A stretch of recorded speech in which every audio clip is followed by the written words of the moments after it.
We were brought in to conduct an independent financial review of Gemini Electronics. Over the next few slides, we will walk you through our analysis of the company's current position, its strengths, weaknesses, opportunities, and risks it faces as it navigates a highly competitive market. We'll also look at specific recommendations for sustainable growth, including financial strategies and operational considerations. Gemini Electronics is a US-based consumer electronics company. It was founded in 2002 with a mission to reestablish American leadership in the electronics industry. The company manufactures and sells a variety of products, including LCD and plasma TVs, HD and Blu-ray DVD players, cable boxes, and even home theater sound systems. Manufacturing is primarily done in the US and Mexico. However, some components are still sourced in Asia, but Gemini has worked to increase North American resourcing for improved supply chain control and cost efficiency. Currently, the company faces intense global competition, primarily from well-established Asian-based companies such as Samsung, Sony, and LG. These companies each have greater resources and broader product lines. The company focuses on selling through big box realtors, primarily like Walmart, Best Buy, and Costco, which offer competitive pricing and fast delivery as key advantages. Gemini has rapidly scaled its operations, and by 2005, it has held 35% of the US TV market, which makes it the largest TV producer in the country. Now let's turn it over to Adam to go over our SWOT analysis. Hi, for the SWOT analysis, we're going to start with strengths. Gemini is a small company, so it's easy to innovate. Gemini's smaller size allows for greater flexibility and quicker innovation compared to larger, more bureaucratic competitors. Gemini is located in California, which is the R&D mecca. So located in Southern California, Gemini benefits from being in a premier location for electronics research and development, leveraging local universities and patents. For inventory turnover, Gemini's just-in-time production system reduces inventory costs and ensures quick delivery, enhancing efficiency and customer satisfaction. There's state-of-the-art facilities as well. Gemini's production facilities are modern and highly automated, allowing for rapid changes in production lines and reducing work in progress and finished goods inventories. For weaknesses, we're going to look at 3 items. Dependence on third-party manufacturing. Gemini relies heavily on foreign contractors for parts, which can lead to longer delivery times and larger parts inventories. Gemini has higher labor costs. Manufacturing in the US and Mexico incurs higher labor costs compared to Asian competitors, impacting overall cost efficiency. The limited footprint in the customer electronics market. So despite rapid growth, Gemini still has a limited presence in the broader consumer electronics market compared to established brands like Samsung, Sony, and LG. For opportunities, Gemini is looking at geographic expansion.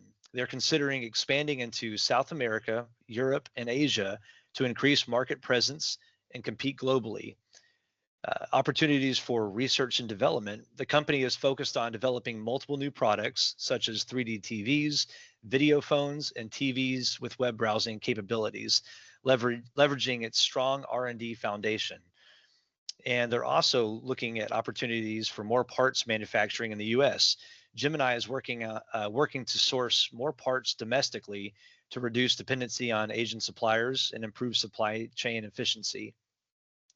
For threats, financial risk from high debt. Gemini's high level of debt poses a significant financial risk, especially if market conditions worsen or interest rates rise. They're technologically obsolete. So rapid advancements in technology could render Gemini's products obsolete if the company fails to keep up with innovation and new trends. Liquidity risks, high levels of A&R in inventory. High levels of accounts receivable and inventory can strain Gemini's liquidity, making it challenging to meet short-term financial obligations. Intense competition. The consumer electronics market is highly competitive, with major players like Samsung, Sony, and LG constantly innovating and potentially undercutting prices to maintain the market share. and there's a lack of brand recognition.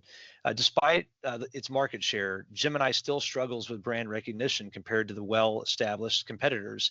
Gemini is not a household name. So since it's not a household name, it's also presented challenges with retailer buy-in for their products. Thank you. Now I'll hand it off to Curtis for the financial ratio analysis. All right, regarding Gemini's financial ratios, Gemini has remained relatively consistent with the industry regarding all three liquidity ratios. They are able to do so because of the high value of their assets and cash on hand. Regarding asset management, Gemini gets final product turned over substantially faster than the industry. This is primarily due to their just-in-time production basis. Because of their larger parts inventory, their parts turnover is substantially slower, but they have improved over time. Gemini performed well in the industry regarding the cash conversion cycle and fixed and total assets turnover. They maintained high amounts of debt, but they are able to manage their debt and continue to profit doing so, even with paying over $3 million a year in interest. Gemini performed exceptionally well compared to the industry in operating and net profit margin, along with ROA and ROE. A contribution to this fact is certainly their transportation and warehousing savings. Gemini performed consistently with the industry regarding gross profit margin. Here's Bill to discuss our growth recommendations for Gemini. Thank you, Curtis. So for our growth recommendations, we first off recommend that we pay off debt. We've been using debt to finance a lot of our activities, and we feel it's a good time to start paying off a lot of that debt. So in addition to paying off debt, we feel we're in a good position to refinance the remaining debt.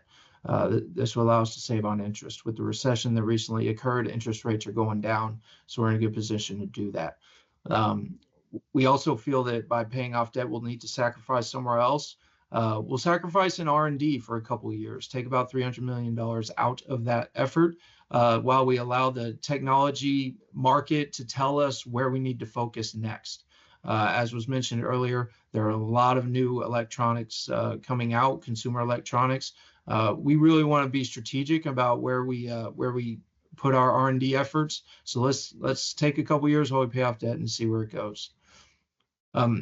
We do feel, however, we need to get out of the HD DVD market. We're going to go into we're going to stay in the Blu-ray market. But we're also going to focus on TV, cable, and home theater markets as we have. Bose has mentioned they're interested. If we do decide to go international, we may consider Bose, but right now we're not going to merge with anyone. We're going to focus on what we do well. We're going to focus on the LCD TV market. It's still hot. People are still buying, regardless of the recession, so we're going to stay in that space. But most of all, we want to continue to market that we're an American company. We want to be like a Harley Davidson, but in the electronics industry. There have been a lot of brands that have started off in America, but have moved out. I'm talking about your Zeniths. I'm talking about your Sharps. They're moving out. We're going to stay here, and that is going to be part of our brand recognition. We're struggling in brand recognition. We're going to be recognized as the American company, and we're here to stay. So with that, we would like to propose a new name. We are united with the American people. We're creating jobs for the American people. We are an American company. We are United Electronics. Thank you for your time. Everyone have a fantastic day.